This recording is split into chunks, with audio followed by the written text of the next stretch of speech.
বৃহস্পতিবার সন্ধ্যায় প্রধান উপদেষ্টার আজারবাইজানে জলবায়ু সম্মেলন শেষে দেশে ফিরে যাত্রীদের আপনজনদের বিশ্রামাগার উদ্বোধনী অনুষ্ঠানে কথা বলেন তিনি।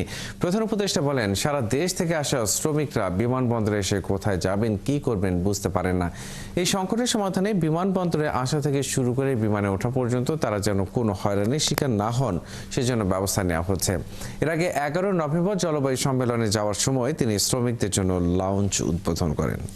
এটা আস্তে আস্তে আরো সংস্কার হবে, যাতে করে এটা পুরো জিনিসটা আপনাদের কাজে লাগে এবং আপনারা স্বস্তি পান। এখানে আসলে আর কিছু চিন্তা করতে হয় না। এবার আমি আর বিমান আমরা আমাদেরকে নিয়ে যাবে যেখানে যাবেন, বাকি সব ব্যবস্থা এখান থেকে হবে।